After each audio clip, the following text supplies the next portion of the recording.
அனைவருக்கும் வணக்கம். அனைத்து மத்திய அரசு ஊழியர்கள் மற்றும் ஓய்வூதியதாரர்களுக்கு ஒரு முக்கியமான செய்தி. அதாவது மத்திய அரசு ஊழியர்களுக்கு 8வது ஊதிய குழுவின் பிரகாரம் 50% ஊதிய உயர்வு மற்றும் சம்பள அரியர் தொகை எப்போதிலிருந்து வழங்கப்படும் அப்படிங்கிற தகவலை பற்றி தான் இந்த வீடியோவில் பார்க்க போகிறோம். ஸ்கிப் பண்ணாம கடைசி வரைக்கும் பாருங்க. நம்ம சேனலை சப்ஸ்கிரைப் பண்ணாதவங்க பண்ணி வச்சுங்க. நம்ம சேனலில் சென்ட்ரல் மற்றும் ஸ்டேட் கவர்மெண்ட் சம்பந்தமான ஆல் அப்டேட்ஸ் போட்டுருவோம். அது மட்டும் இல்லாமல் பென்ஷன் சம்பந்தப்பட்ட முக்கியமான அப்டேட்ஸும் இருக்கும். மறக்காம சப்ஸ்கிரைப் பண்ணிருங்க. வாங்க வீடியோக்குள்ள போகலாம்.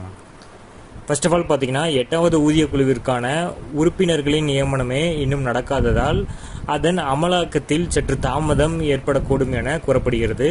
இது போன்ற சூழ்நிலையில் ஜனவரி 1, 2026 முதல் சம்பளம் அல்லது ஓய்வூதியம் அதிகரிக்கவில்லை என்றால் ஊழியர்கள் மற்றும் ஓய்வூதியதாரர்களோட நிலுவைத் தொகையினை அந்த பலன்களை இனி பெறுவார்களா என்ற ஒரு கேள்வி ஊழியர்களோட மனதில் எழுந்திருக்கு.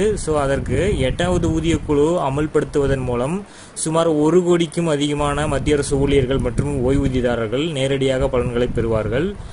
அதை அமல்படுத்துவதில் தாமதம் ஏற்பட்டாலும் இடைப்பட்ட காலத்தின் நிலுவைத் தொகையை ஊழியர்கள் பெறுவார்கள் என எதிர்பார்க்கப்படுகிறது.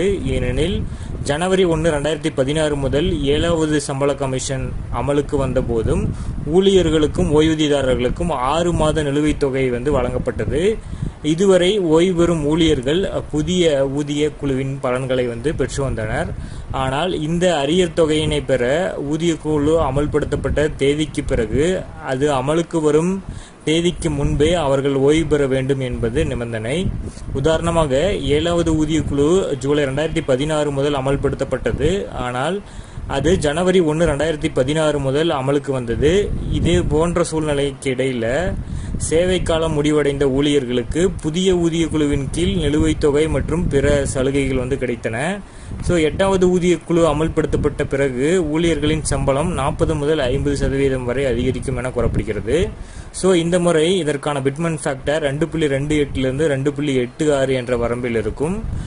இதன் காரணமாக அடிப்படை சம்பளத்தில் 40 to 50% அதிகரிப்பு ஏற்பட வாய்ப்பு இருக்கு. பிட்மன் ஃபேக்டரின் அடிப்படையில் வெவ்வேறு தர ஊழியர்களின் சம்பளம் எவ்வளவு அதிகரிக்கும் என்பது முடிவு செய்யப்படும்.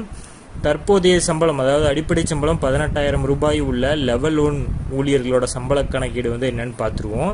அதில் பிட்மன் ஃபேக்டர் 2.86 என வைத்து கொண்டால் புதிய அடிப்படை சம்பளம் பார்த்தீங்கன்னா 18,000 × 2.86 அப்படின்னு நம்ம போடும் பட்சத்தில் 51,480 ரூபாய். அதாவது ஊழியரோட புதிய அடிப்படை சம்பளம் பார்த்தீங்கன்னா 51,480 ரூபாய். இதன் அடிப்படையில் தான் அடுத்தடுத்த லெவலில் இருக்கக்கூடிய ஊழியர்களுக்கு சம்பள உயர்வு எவ்வளவு அதிகரிக்கும் அப்படிங்கிறத நம்ம கணக்கில்